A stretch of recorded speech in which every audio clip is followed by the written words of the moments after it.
Yes, we are live. It is 8:56. We're still in the morning, so so it still counts. Today we're going to talk about twin turbo stuff. So I just got these. Well, not just, but I do have these now. Flanges. So that's a 4-bolt to a V-band for turbos, and I had to get two of them because I wasn't sure what size the two turbos that I have. I've got two sets of turbos from the guys at Max Speeding. So I've got some GT 3076s and some GT 3582s. Both of them size pretty well for a twin turbo setup, especially for, I'll probably run them on the 5.3 liter on the cam 5.3 liter. I think it has a BTR. I think it's still got a Truck Norris cam, although they also sent over a Brian Tooley Racing recently sent over, and I think that they're at Wastegate right now, and I'll be testing these as well. They sent over the low lift version of the Truck Norris cam so that you can run a factory spring with it. And also their new hot rod cam, which is going to be a step up from the Truck Norris cam. It's not going to make the low end. I don't think that the Truck Norris cam does, but it's definitely going to make more power. And so it's a good option. They're even using that cam with centrifugal superchargers and other things, because as we know, if it's doing pretty well NA, it's going to do pretty well under boost. So we're going to test those as well, but I'm excited about finally getting to run. I haven't run the small, I've had the Max Speeding stuff for quite a while now. I've had the GT 3582s and the GT 3076s, and I have not run the 3076s. So I'd like to run those because I'd also like to be able to run those on other applications. When we run smaller motors, those will be good. Those will be good for the 4 or 5 and kind of 600 horsepower, maybe on the 3582 versions on some smaller motors. That will be good. And as twins, it's going to be kind of cool because I don't get to run twins that often. Usually the only time I run twins are when we do the big bang stuff. And that's usually just those two big S475. So this will be cool. I'd like to run the two. So as you see in the photo, in the thumbnail photo, we have that particular one was a setup that I did where we tested the effect of a remote turbo, and rather than remote mount it way back in the back of the dyno and have to worry about getting all of primarily the oil, but even the discharge tubes and stuff, having to get all of that up there, I just made a U-shaped bend, and we put the turbos where we normally run them up front. So everything is kind of the same in terms of the turbo positions and the intercooler, and then the discharge tube going from the intercooler core, because we have a dual in, single out, going back into the throttle body. So all that's fairly easy. So all I had to do is just weld up a U-bend of, I don't know, it's 12 or 14 feet or something like that worth of tubing to make the U-bend to position the turbos up in the front area for the twins. I also ran it without that because we also obviously went in the comparison. When I compared the remote mounted turbo, which is in the configuration that you see there, we also ran it with no remote mount. So that was just a direct twin turbo setup with much shorter length of tubing to demonstrate what happens to response rate, and does anything happen to power too, but just really to demonstrate response rate when you change the length of the turbo, or the length of the discharge tube, not the discharge tube, the exhaust feeding the turbo. When you change that dramatically, does it change the response rate? And as you might imagine, yes, it does, especially because in this case is probably maybe the worst case scenario, because we have tubing that's basically open to a tremendous amount of airflow in the dyno. It's not under the vehicle. It's not surrounded halfway by either the floor pan or something. This has a lot more airflow than you, and it's open 360 degrees basically. So I think we probably would have more exhaust cooling than you would normally in the vehicle. And also in most remote turbos that I've seen, the length of tubing going from the exhaust manifold to feed the turbo is considerably shorter than this. Like the truck mounted ones are actually not very long at all. They would be probably less than half this. So from a remote standpoint, this is an extreme remote because this is even farther than it would be if you ran the turbos all the way in the trunk or in the back of the vehicle. this would be longer than that, because that's really the way to tell whether or not something is working, is to go, if we use an extreme example, hey, what happens if we want to test plen volume? Well, let's put the keglet on there. Let's put a big plen volume on there. Testing little low. What happens if we want to change runner length? Well, let's put a 18 or 20 inch runner length on there and see what that does, and go, oh yeah, it does pick up a whole bunch of power down low. So we are shifting that. If we change it by half an inch or whatever, because I've had people talk to me about that. Well, Richard, what would happen if I change the runner like a half inch? Not very much. You're not talking about, or they'll talk about putting a half-inch spacer on a, to change the plen volume or something. And I'm like, unless it's a carbureted deal where you're also changing the signal, maybe you wouldn't see anything at all.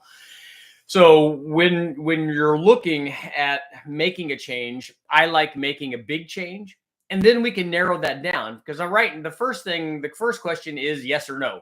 Does it do anything? And then the next question is, okay, we can start narrowing our focus a little bit. What if I just do it a little bit? Is there a range where that really doesn't do anything? Or is every quarter of an inch exactly this amount? And as we go up, it just stacks up nicely. It almost never works out like that. There's a stack up nicely all the way out to our 20-inch runner length. So, and will we find the magic one in there? Will we find the holy grail of intake runner lengths, where all of a sudden it's just better than everything everywhere? The answer to that is no, it doesn't do that. But I'm excited about trying these. I'm hoping that I have not measured them versus the turbo, so I'm hoping that they're the right size. Even if we have to slot them or whatever, we can do that. And you can see these are different kinds. So I'm gonna have to use this basically to make this. So we'll just have an extension of tubing coming off of here, and then we'll weld the V-band onto that. The other thing that I can do is we can just weld. I don't even have to put a V-band on this. We can just weld the exhaust right to this and have this go out from here out, and not put a V-band extension. The reason that I like putting a V-band extension on these is because then we have options for changing our exhaust. If we make our turbo and position our turbo, and we just have that straight section, that's all we have to work with. And we'd have to angle the turbo basically, and itself would have to be mounted on some sort of V-band. We have to angle the turbo to position the exhaust so that it doesn't shoot fiery hot exhaust at something that we don't want it to do that to, like wiring or other things that would be problematic. But if I make an adapter that puts a V-band on it, then with a piece of tubing that has a V-band on it, I can make it a 45 degree, a 90 degree, a 17 degree. I can aim it up, I can aim it down. We could attach exhaust to it, all of that stuff. So that would be cool. I'm excited about doing that, because I haven't tested those specific turbos, and I'd like to compare those two turbos to each other. I'd like to compare the response rate of the 3076. And there are lots of guys who would want to think about doing a twin turbo setup that are not trying to go S475 or potentially even 3582 power. Like, they don't need 1,000 horsepower. So if you don't need 1,000 horsepower or more, in the case of the 3582s potentially, if you don't need that and you're looking for 600 horsepower and you want to put twins on it, a smaller turbo setup like the 3076s, I think would be a better choice. But we'll be able to see that. We'll be able to see what their change in response rate is, and then how much power they can make, and see where we're limited, because I'll also be measuring back pressure and stuff too. But I wanted to get a poll up here this morning I've been thinking about this. Should I run a test on X pipes versus H pipes versus no pipes? meaning just straight pipes.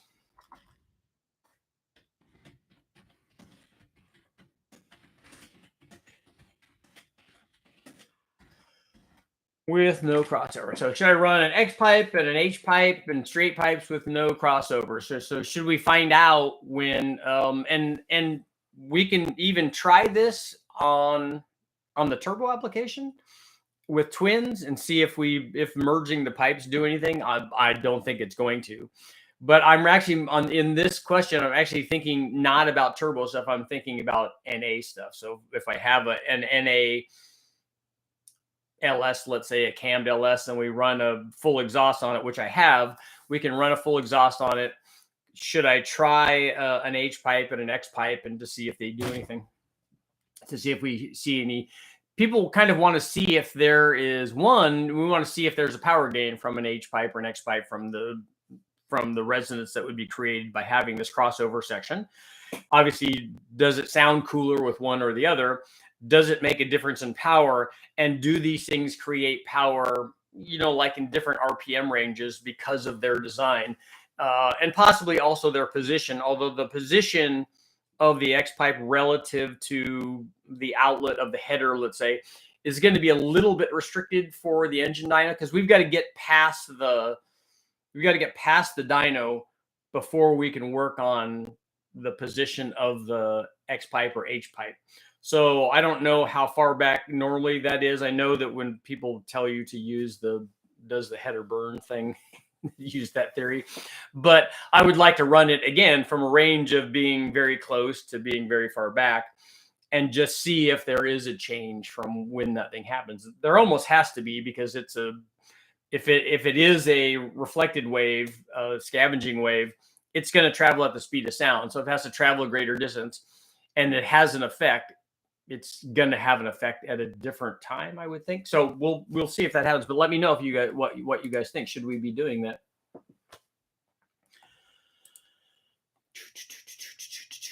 So I'm excited about doing the twin stuff. I actually wish that I had a different intercooler setup. I kind of wish that I had a Y pipe going into. I wish I could run the turbos, just merge them in a Y pipe going into the intake manifold, and then have a sandwiched intercooler, like between a high ram or something like that. It makes plumbing a little bit easier, but I do have the 2 into 1 into 2. I also need to run, which I'm going to make myself a note. We got to run the chili bomba. I need to get another chili bomb actually to have 2 of those, because then we could have the twin turbo setup and run the 2 chili bombs. And I think with 2 chili bombs, I could do what I'm talking about. We could run the chili bombs and then do the Y pipe. That would be kind of a low buck twin turbo intercooler setup, as long as you had room for both of these things that look like, we call them chili bombs because they look like the old cherry bomb exhaust, the cherry bomb mufflers. But since they're cooling it, and that credit for the name goes to David Freiberger, because he's the one that came up with it. Can you talk about wastegate sizes compared to horsepower or turbo size? It would be more flow rate for control than it would be, and the turbo size is going to be directly related to that. You cannot go oversize on a wastegate. It can't be too big, so you don't have to worry about that. I would pick bigger ones. We use 2 of them on the engine dyno. We use 245s, and we use 245s all the way up to, we've gone to 1500 with those. And honestly, I'm thinking, in the way that we've been running it, it has been without a electronic wastegate controller. We've just been running it with a manual bleed valve. And I need to go back and look. We might have a slight rising boost curve, which might be a function of our wastegate size at like 1500 horsepower for 245s, although that might be enough. I would actually rather have 260s at that power level. And what I'd like to have is an electronic wastegate controller. And because when we're doing the big bang, I'm not that concerned about that, as long as we have a good peak boost number at peak RPM that we're running it to, because we're not looking to make good average torque production. In fact, we're not trying to make good average torque production, which if we ran an electronic controller, we would want to reference it to RPM so that we have a rising boost curve, because we're just looking to put a big number up there and have the short block, that's all the stock bottom end stuff, stock crank, block, rods, pistons with ring gap, have that survive what we're trying to do. And honestly, I think that the survival rate is going to be much better if it doesn't have a lot of torque production and it just has a horsepower number at the top on the big end. I think we would make a bigger number ultimately by having less torque. And so what we're trying to do with that would be different than what you would try to do like on the street or at the drag strip. Because on the drag strip, you want to make as much average power as you can. GT35s are good for how much power? I probably in the 500 to 600 range individually. But we're going to find out. I don't know exactly on these two.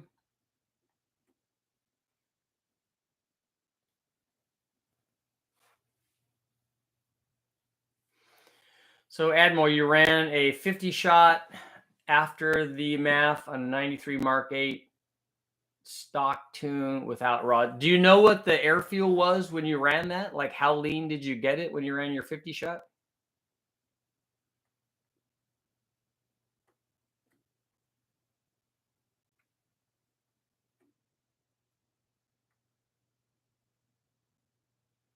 Seven 706 heads on my 5.3 are any good? Yes, they are good. If I put a turbo on it, how much would it make? It'll make as big a turbo as you want.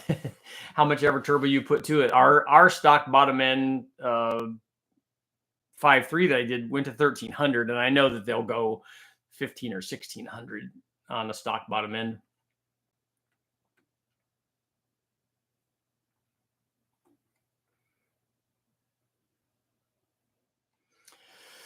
Dan, test different lengths of pipe before the HX openings. Yeah, that's what I meant by moving the position of whatever crossover it is of the H and X is moving it back and forth or backward and forward on the exhaust system.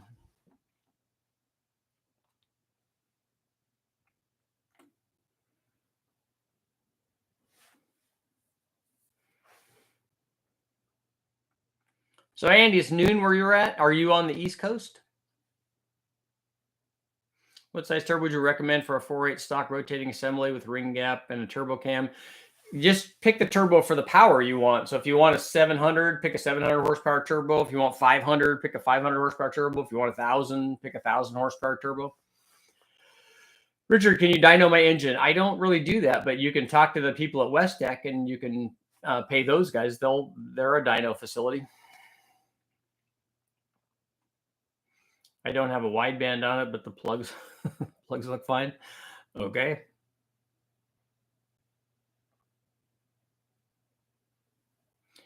Jamie from PFI Speed was running electronic wastegates when he over boosted and split his Honda block. Yeah, but those two things are not, they're not causal though. One of those things didn't cause the other thing. Have you considered a combined H and X pipe? So you want an H pipe first and then an X pipe, or an X pipe and then an H pipe? We could try both of them. I don't know what they would do. So, oh, Michigan and Ohio. Yeah, I was trying to remember where the time zone split was when I went through there.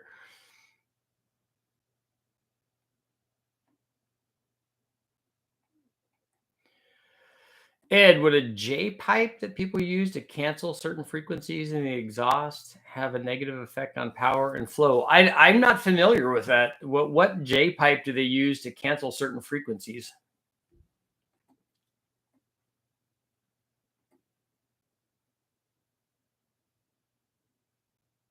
Add to the X and H testing MagnaFlow. A few others make glass pack style muffler X pipes.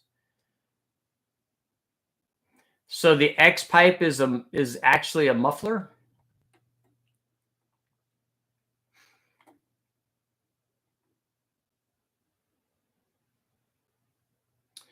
James, Richard, I want to know if it would be a good idea to run 1 or 2 turbos under my Silverado off the end of my full-length header. Yes, it will work fine. We've run that. People have done that an awful lot. The headers may actually add power to the turbo if they added power NA. The more concerning thing is you positioning the turbo where you have to run a scavenge pump for the oil to get the oil back into the motor. I have a Gen 4 L83. What cam can I pick that best mimics a Truck Norris cam?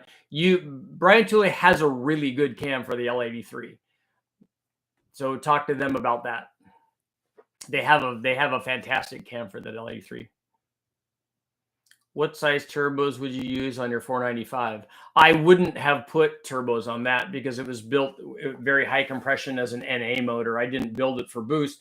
But on an 800 horsepower, 500-inch motor, again, you would just pick the turbos for the amount of power that you want. Let's say that you had a 500-inch motor that you wanted to make 1,000 horsepower with. You just pick 1,000 horsepower turbo.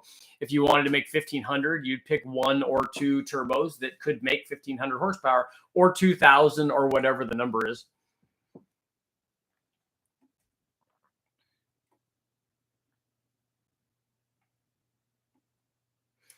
The time zone change is at the southern bend of Indiana. Okay.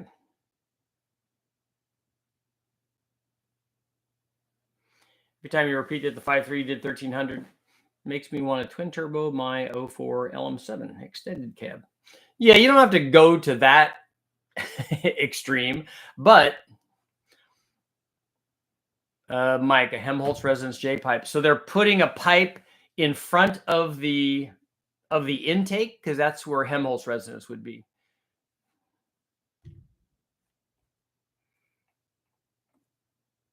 And on a V8, I've done lots of testing on intakes, on air intakes, and I haven't seen any change in power.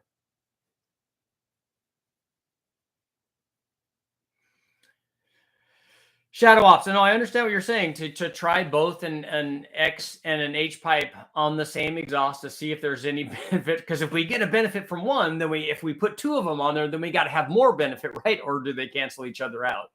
No, I understand what you're saying. I pulled the Helmholtz resonator off of my 93 Corolla out of curiosity and plugged the hole. The engine sounded buzzier.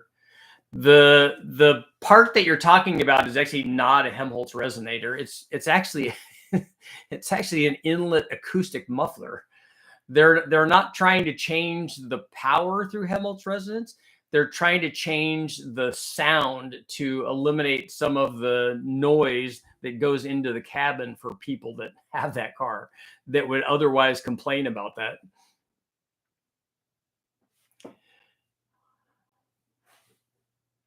You need to make a modular exhaust for this where everything can be swapped.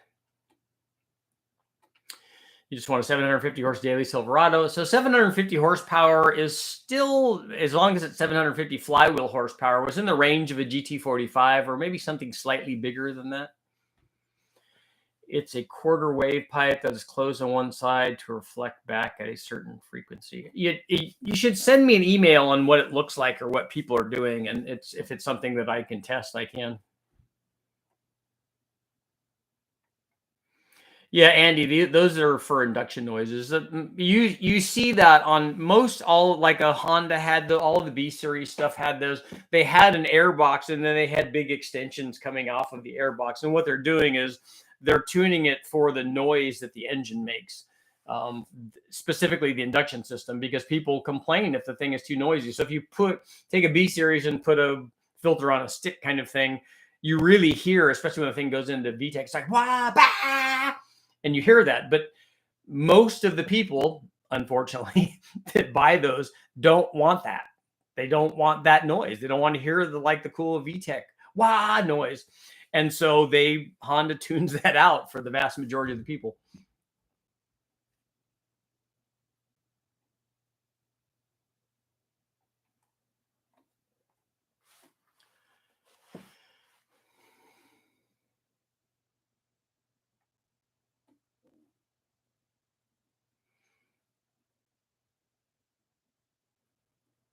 What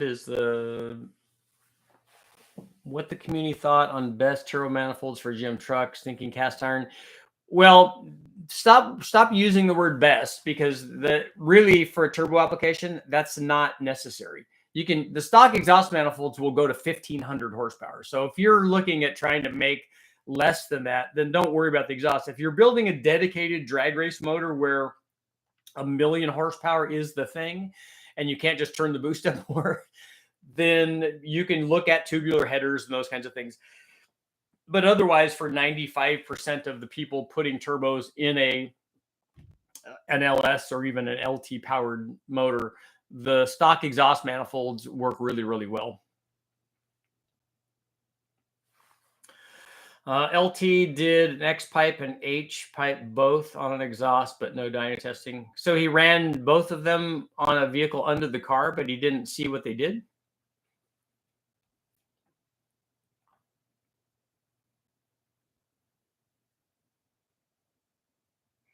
The width of H pipe matters. So the length of tubing that you have to join the exhaust. So how far you have your exhaust apart matters, and the X pipe also matters. My 5-liter uses metal inlet piping from the fender well to the throttle body. Yeah, a cold air induction like that works very well. That's the more important part rather than the length of the tubing. On the 4-cylinder, on the Honda stuff, the length of tubing has a decided effect on the power output, but I haven't seen that on V8 stuff. So let's see what people are thinking. We got 83% saying yes, that I should run an X pipe, H pipe test.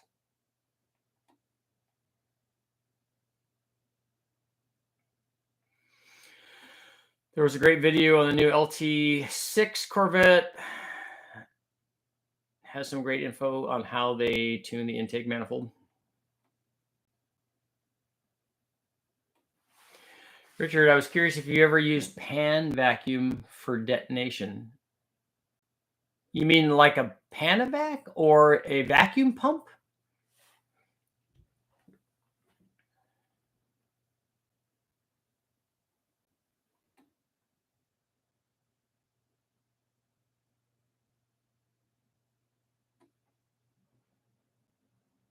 Turbo versus root superchargers. What is your question about them? I have videos up that compare them directly, so you can go take a look at that and decide which one of the power curves that you want.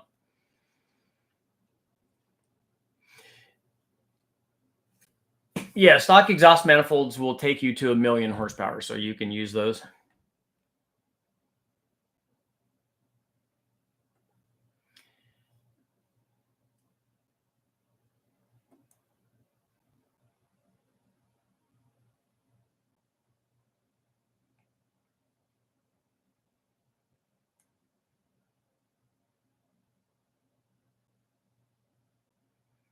Inlet tubing length can be like velocity plenum.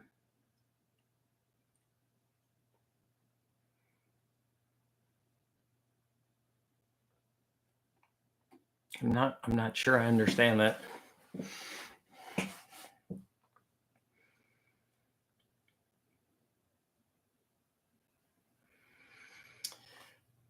Powered by Rhino, a pan vacuum sensor. So you're measuring the vacuum to determine detonation from a measurement in the pan?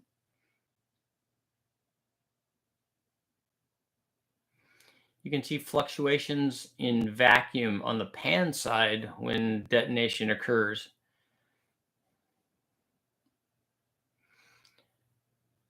So how does a detonation spike change vacuum in the pan?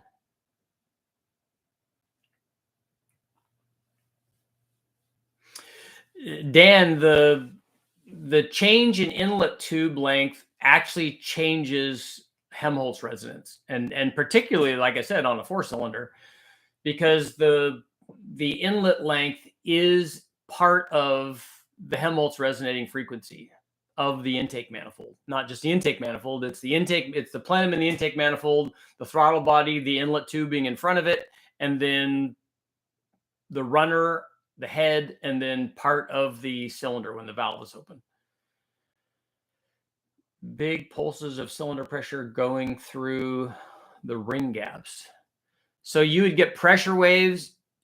So a pressure wave, a detonation pressure wave would go through the first ring, turn, find the opening in the second ring, go through the second ring, go past the oil ring, and then we would be able to pick that up in the pan.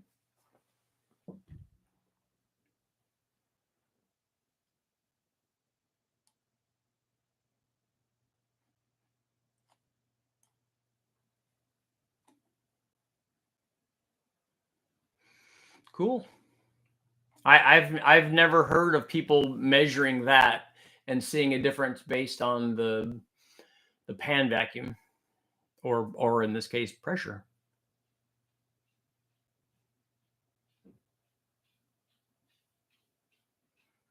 It would be cool to obviously have a knock sensor and be able to see those directly correlated. That would be kind of cool.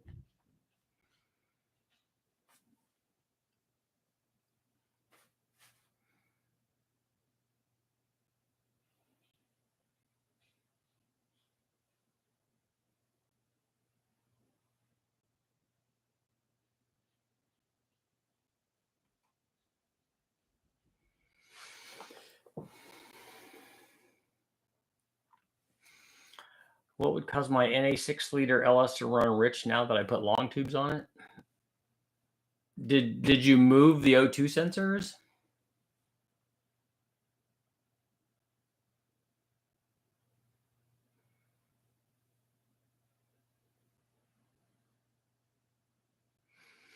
I don't have a way. I don't have knock sensor technology at my fingertips for the engine dyno, and I don't have.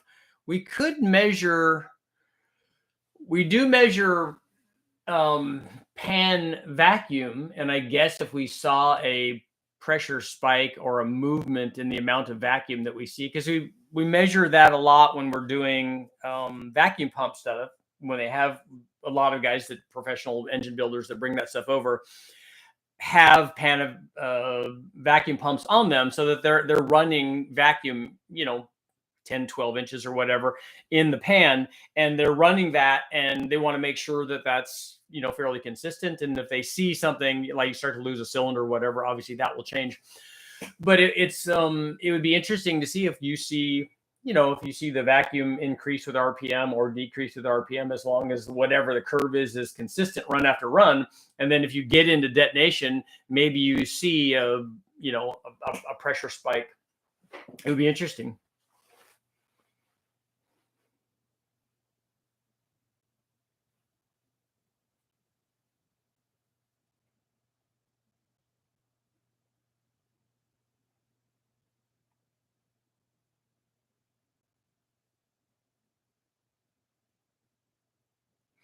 So Google, you think that just dual exhaust with no H pipe or X pipe makes the most power, and then H pipe makes the next, and X pipe makes the next, and you're saying it was 20 horsepower difference?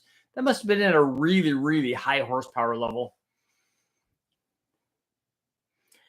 Is a GT45 good for a 5.7 Hemi? Yes, that will work. Like a cammed 5.7 Hemi, if you want to make 700 horsepower or less, that turbo will work good for a low boost daily driver thing.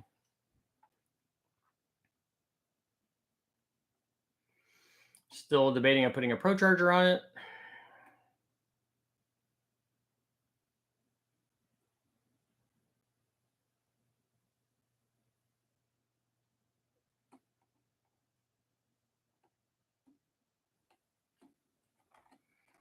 Corey, a 5.3 with a Trek Norris cam is going to work good.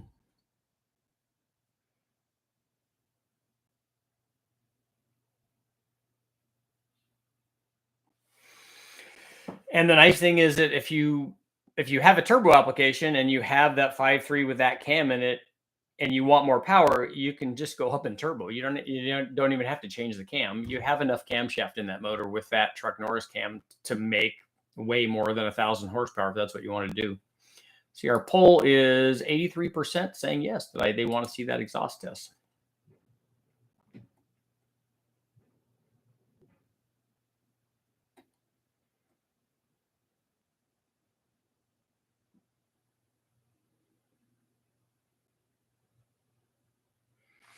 The 996 RSR didn't have a crossing pipe, but many Porsche race cars do. I remember the Osco guys used to merge their pipes together, or they even started, I think, I saw guys merging them together into one exhaust, into one big opening, and then I saw guys just bring the exhaust together without merging them, but have the exhaust go together and just be side by side so that it sounded kind of cool. And then whenever you do something like that, all the other racers are like, okay, look at that. That's different. That's different than us. They must know something that we don't know.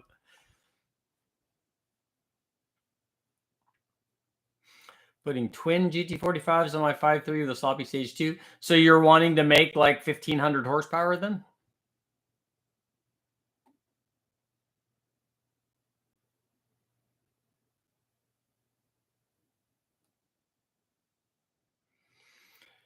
Corey, are you asking what cam you should run? Are you asking what we did on the thumbnail? What are you asking?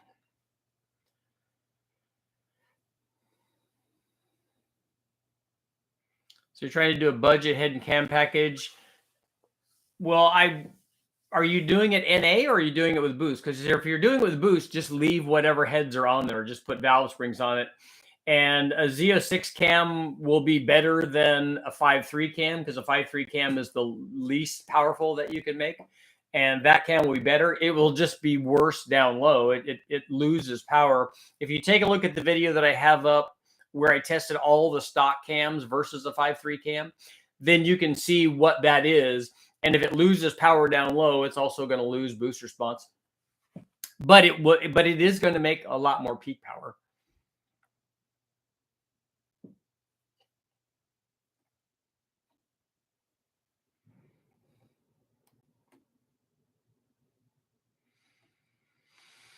Yeah, and whoever was talking about the Mike made a good point. Whoever was talking about twin GT45s, that's why I asked if you're trying to make 1500 horsepower. One, you have a pretty big camshaft in there. A sloppy stage 2 is a 228 cam, and if you have two GT45s in there, that's 1500 horsepower worth of turbo or more. And do you need to make that much power? If you're not trying to make that much power, if you're trying to make 1000 horsepower, then I wouldn't pick that combination. I would pick other combinations, which we'll be testing with our fancy pieces here. The max speeding turbos, so smaller ones, GT3582s if you're looking for probably the 1000 horsepower range, and 3076s if you're looking for less than that.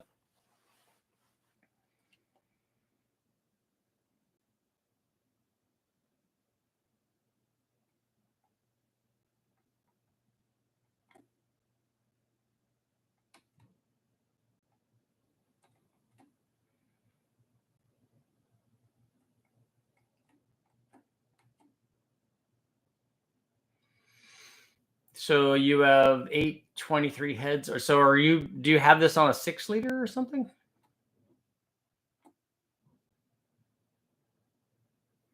Barry, my 393, 230, 236 work well in your a 2000 stall. Yeah, it's a 393, so that's probably big enough where that's going to work.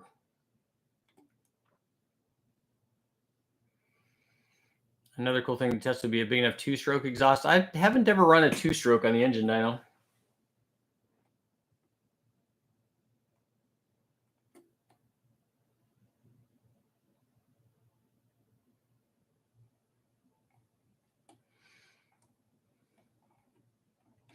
Twin GT45s can work on a 5.3 with that cam, but you're going to have a really big stall speed in your converter, and it's going to have to be a drag race application. You're not going to be happy with that driving around on the street. It's going to be pretty laggy. So unless if you have an automatic with a big stall speed, it's going to be not what you want. So unless you're going to the drag strip and trying to put all of that power down, and you also have a 1500 horsepower transmission and rear end and drive shaft and brakes and driving talent and chassis setup and all that, then that would not be what I would recommend. Strictly a track truck. Yeah, if it's a drag race thing and you have all the rest of the stuff set up, those will make that kind of power. I'm looking at a test right now, and the H-pipe is making more power everywhere. It's from an old Ford truck motor. So you have a 6-liter LS3 intake, rec port heads. The gap would be like 28 to 30 thousandths, Frank.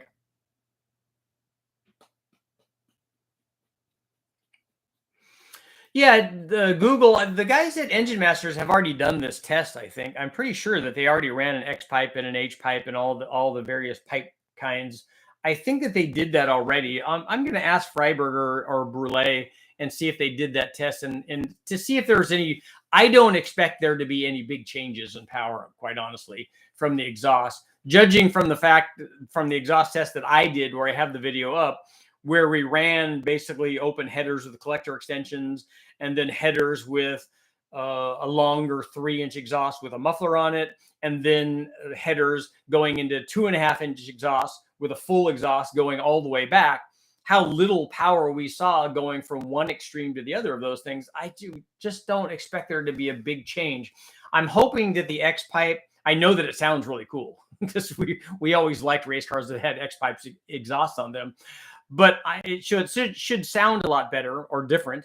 And the H pipe should also sound different than no pipe at all. I'm hoping that we see some kind of, reflected wave scavenging gain somewhere, that, maybe we see a little increase somewhere in the torque curve. That's kind of what I'm expecting.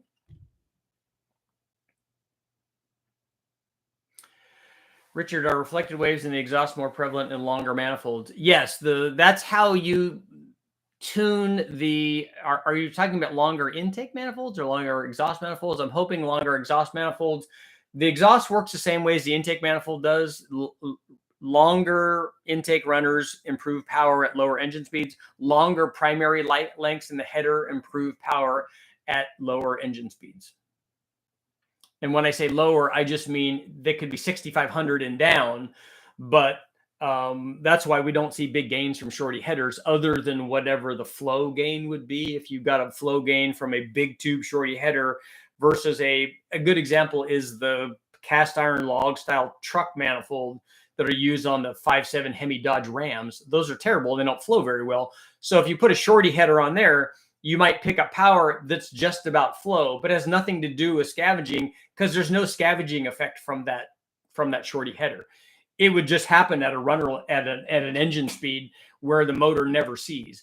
But if you put a long tube header on there, then you're going to see a scavenging effect. That's not just reflected wave. There are also weird pressure waves going on. I'll have to sit down and do a discussion about that from this book, which is really good. This one. No, that's Automotive Guide. It's my Hessler book that I have. Oh, here we go. Buster, where is it? I don't know.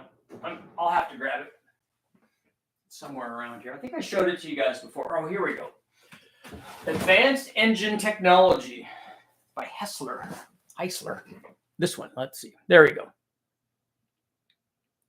This is a book I recommend if you want to go into if you want to understand intake, the 3 forms of charge filling associated with intake design. That's in there. It's really good, and it goes. So if you're an engineering guy or you're into calculus, there's lots of formulas in there for that, so you could do some magic calculations.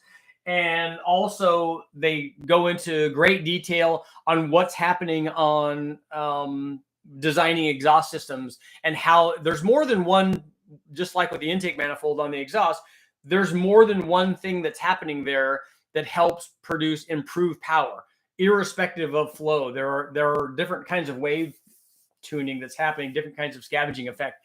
It's really pretty cool. So I recommend it.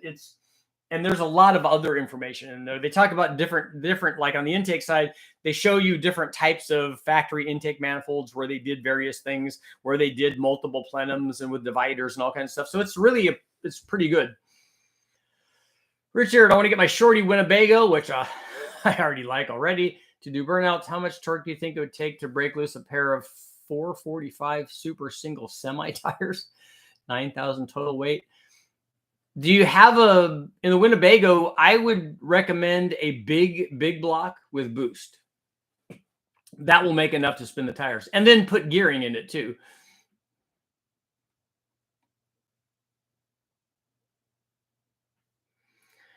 Barry, let's see. I don't know what your question. I don't know that your cam question. I don't know what that is in comparison to. I don't know what you're talking about, Barry. I'm going to scroll back here and see if you had a comment about some other cam. Oh, you're 393.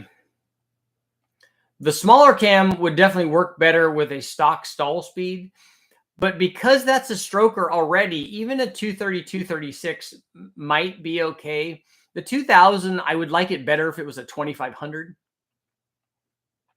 but the smaller cam would definitely be better for drivability. Oh, 218. Yeah, 218, 224 would definitely be better for that 2000 stall. And you have Heisler's book. It's good stuff.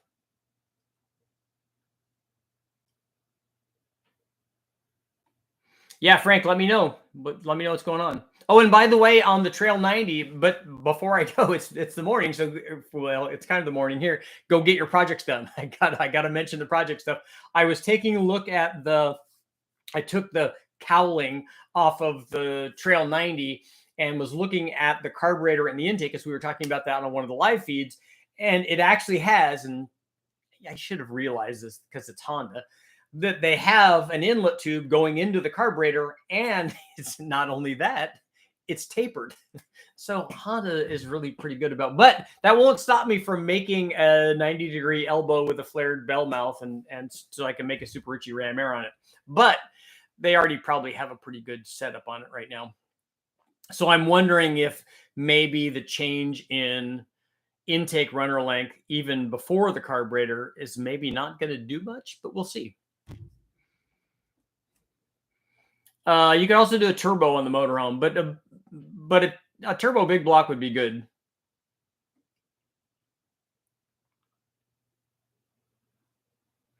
Jimmy, so you bought that book? There's a lot of good stuff in there, and not just the things that I normally go over.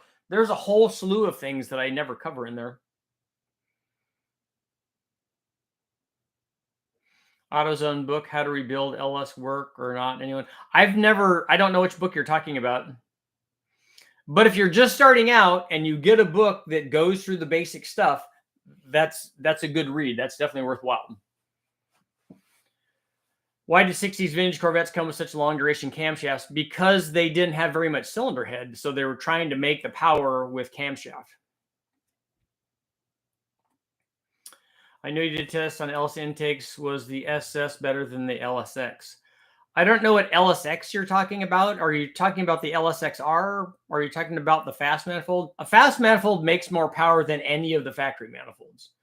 Even the earlier fast, which is not really available anymore, makes more power than a Trailblazer SS intake manifold. The fast is the best one that you can get, but it's also the most expensive one.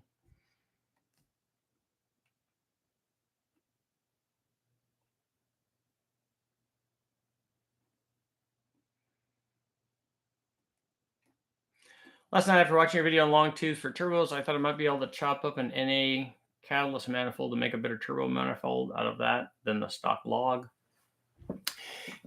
It probably would be better, but the thing that you have to think about is is that the limitation in you making power? So even if it flows more, if that's not the problem, if that's not the thing that's stopping, like if you, let me give you an example. If you have a turbo and you've topped out the turbo and you go from your log manifold to a tubular header, are you going to make any more power? Probably not.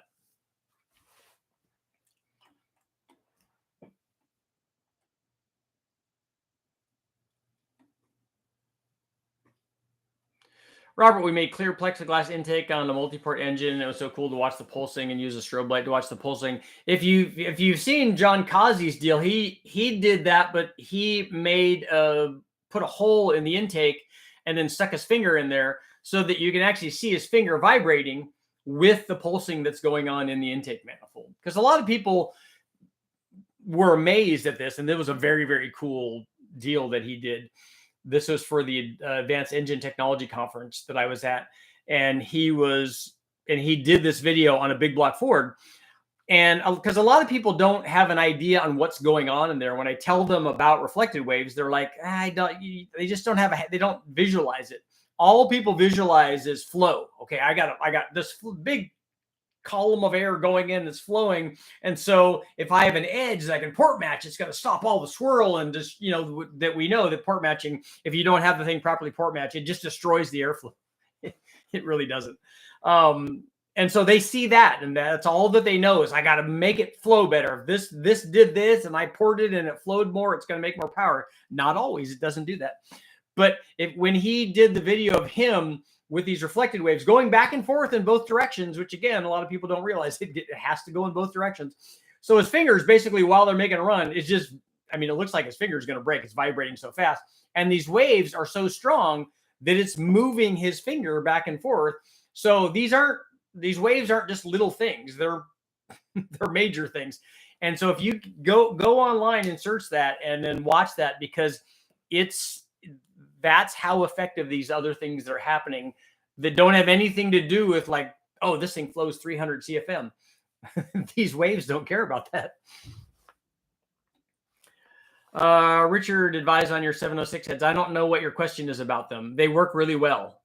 If you have a 4.8 or a 5 or a 5.3, or even if you're building a naturally aspirated 6.0 and you're just wanting to make torque and you don't care about making power at 6,000 RPM and all you care about is 5,000 and below, I would put 706 heads on it. If I was going to put 706 heads on a 6-liter and build a torque motor, I would pick a LQ4 or whatever that you're going to pick. I would put 706 heads on it. Before I did that, I would unshroud the valves. And now, after seeing what guys had done, I might even be tempted to put the bigger valves from the 799 or 317 heads in it. And then I would do a little bit of bowl work. And when I say bowl work, I'm saying, oh, no, wait, Richard, I can't do head porting. No, yes, you can. You can do what I'm talking about doing, and that is just really you're just cleaning all the carbon off of it. You just take your porting tool, what are they called? Like, you can get them from Summit. You can get your little cartridge roll. You just stick your cartridge roll on there and stick it in the bowl and turn it on and swirl it around until it's all smooth and there's no big ridges in there. That's it. Just try not to nick the valve seat, obviously, and do that. And then unshroud the valve, open up the edge near both the intake and exhaust valve. Do that, and then put it on. And then that will be a much better head for making torque up to 5,000 RPM or so. That certainly it's going to be a huge difference compared to a 317 head. It's going to be better than a 243 head.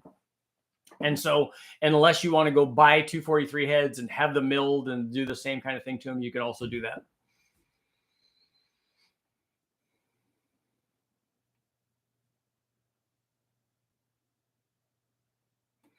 Arc, that argument would be fine with power pack heads, but not with camel hump heads. Yeah, it is a good argument with camel hump heads. That I know that they flow 200, but they still didn't make any power. You needed big cams. If you take a look at the tests I did on the DZ302 versus a Boss 302, you'll see that the Boss 302 with much better heads than those camel hump heads had 20 or 30 degrees less cam timing and yet made more power. So you can't tell me that it's not the heads. It is the heads. That's why they put such big camshafts in them, because they were trying to make power and they had limited head flow.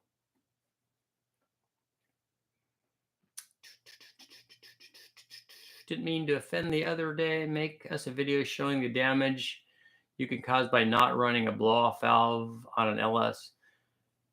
So you want me to, first of all, I don't know that we would damage the turbo not having a blow-off valve on there. I don't know how many times we'd have to run it before you'd wear a turbo out by not doing that. It's not good for the turbo. You can definitely hear the noise. I recommend them, even if it doesn't blow the turbo up. And if you're one of the guys that doesn't care about that and wants to run it without one, you should also do that. That's the great thing about America, is that we get to choose. How long of an intake runner should I make to help low-end torque on my 5 horsepower motor? AJ, I would try doing a really long one and see what happens. What's the difference between a 799 and an 862 head? Well, one of those is for a 4.8 and a 5.3, and the other one was used on 4.8s and 5.3s, but it's primarily a 6-liter head. It has the 799 head has bigger valves in it. It has bigger ports. It flows more. It also has a bigger combustion chamber.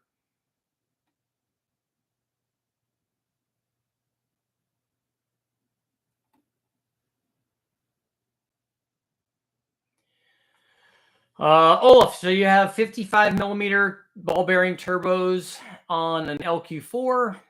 You ran the same turbos on a 4-liter, and it was NA power delivery above 3,600.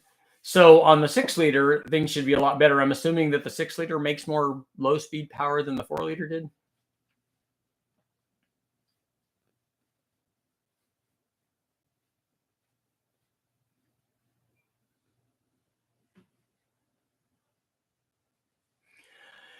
Flamethrower kit on the end of an LS turbo for show been done. You mean just to show that it throws flames out? You can do that with tuning, actually.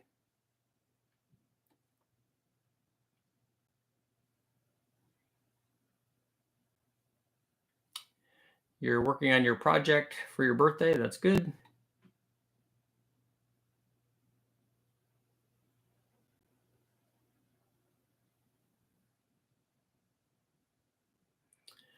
I don't know why somebody put 706 Cast Tech in bold letters. Did you have a question about that?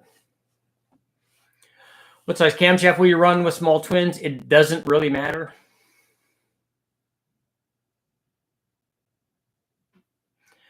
What size camshafts are you going to run with small twins? I find that with turbo sizing, you have to follow with cams. Otherwise, that's not true. Well, it is true. If you want turbo response, what you need are camshafts that make more low speed power. NA cams, what they could be, you can label them whatever you want. But if you are trying to make more low speed power, whether it's a single turbo, whether it's twin turbos, that doesn't matter.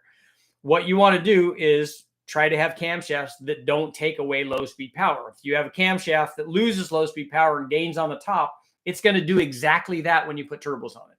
So think about your NA curve and think about what it's going to do when you put turbos on it. So if you put a camshaft in, like that's why a stock LM7 camshaft is pretty responsive. It's hard to get more power down low on an LM7 on a 5.3. It's hard to improve low speed power with a camshaft.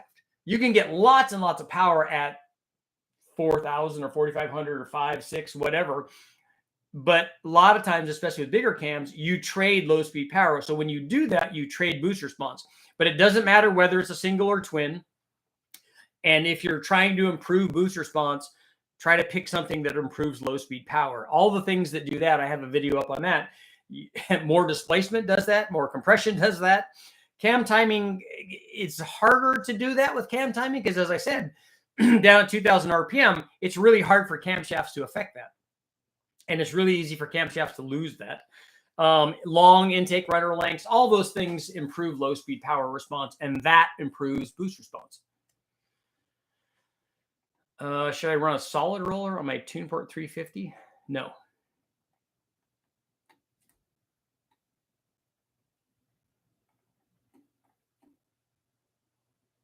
So are the 6-liter heads and cam a good alternative for a 4.8 turbo? Yes, and then put a short runner intake manifold on there, and then a really big turbo. What stall do you guys recommend for a truck Norris?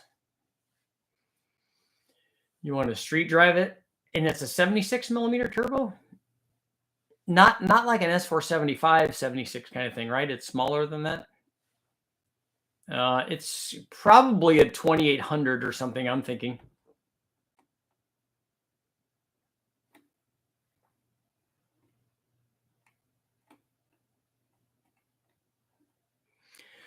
Twin turbo cams are the same as single turbo cams.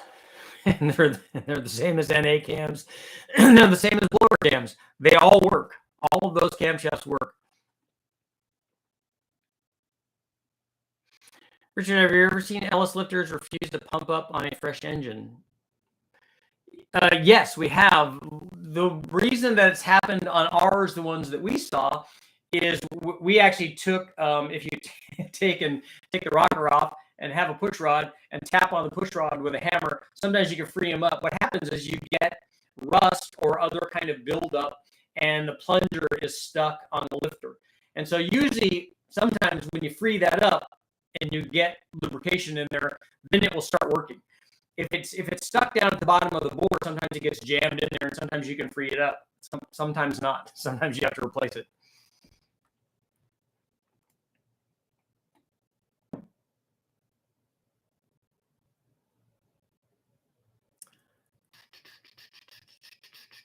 I like to see an H-pipe test where you move the H-pipe closer to the collector, 2 feet away from the collector, and so on, to see how the sound changes based on pulses coincidence. I don't know how close we can get it to the discharge of the long tube header because we have the dyno kind of in the way. We talked about that at the beginning.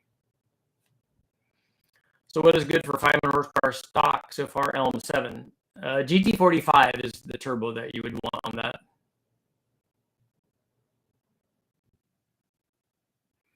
I shouldn't have reflected waves in my mic because I selected the right mic, so there shouldn't be any noise on the mic.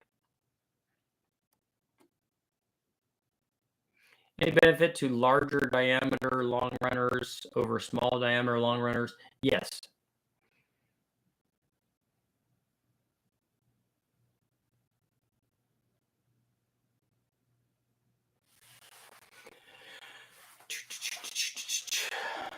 It's cutting out. Oh, maybe if I adjust this a little bit, maybe that's better. Maybe I'm just talking too loud.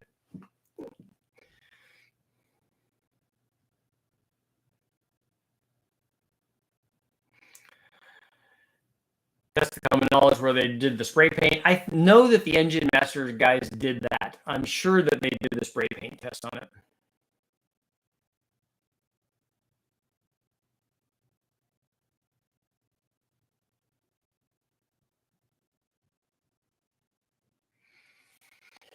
Let's see. I'm scrolling.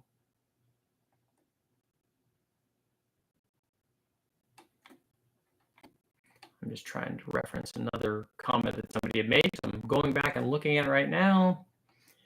And so far, I'm not finding. I am not finding.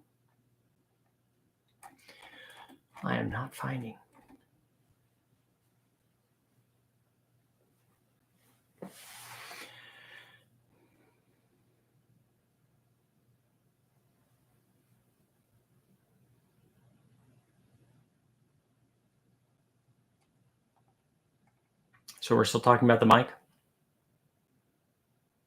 You're not holding up your end of the bargain.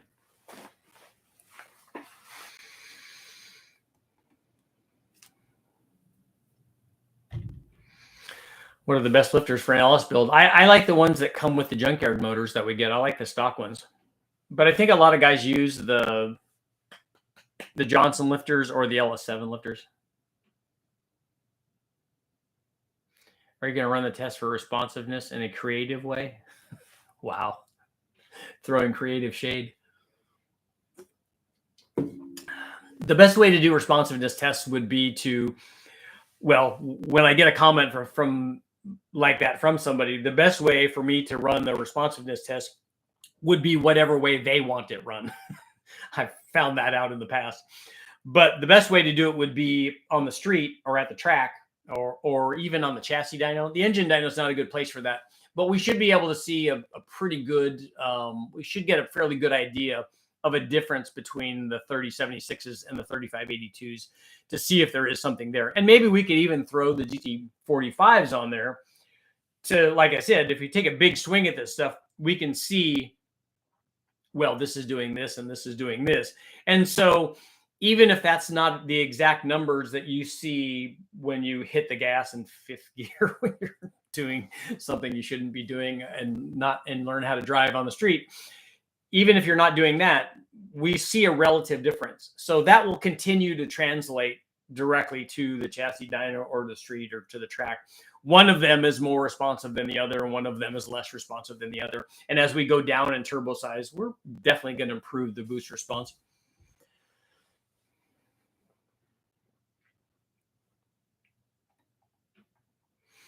Does Crane make lifters? I don't know. I would imagine that their source now, given that they're owned by Comp, that their source for the lifters would be the same as Comp's are.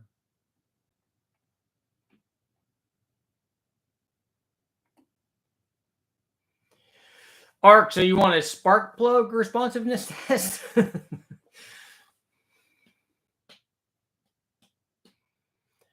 Do a comparison between a BTR intake and the Holley high ram.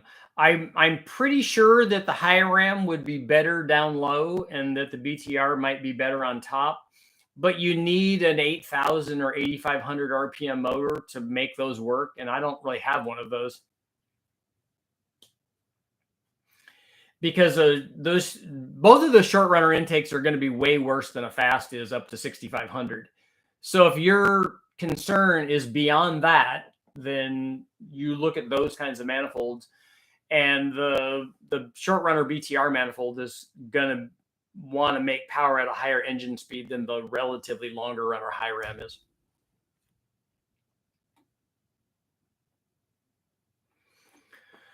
So Mike, you want your turbo to light up like right now? So, so small turbo, big motor, long runners, small camshaft, and maybe a converter too, also, so it could just be before it even reaches the stall speed on the converter that it's at full boost.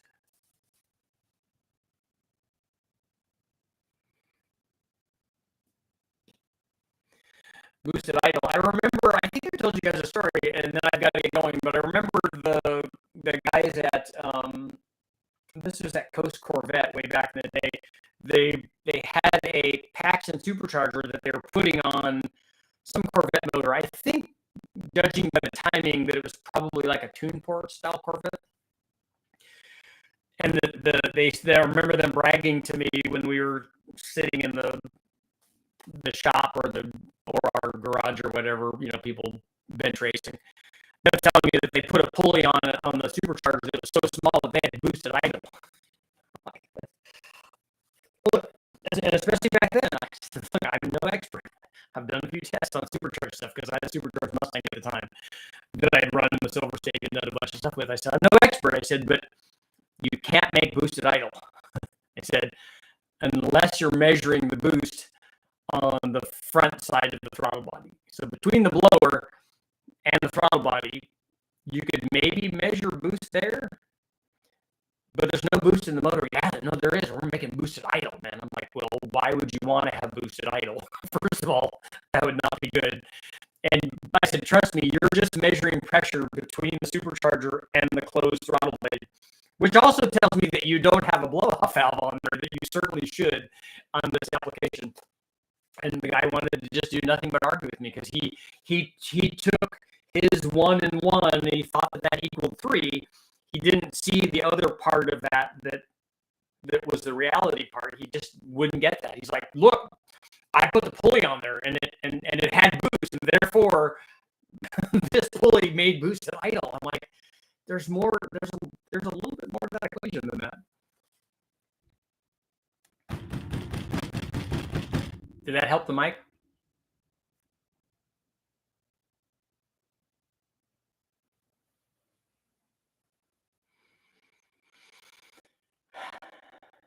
Here, let me try this. And if I unplug this and then it doesn't come back, then I want to say goodbye to everybody. I'll go ahead and close out. I think it's time to get going anyways.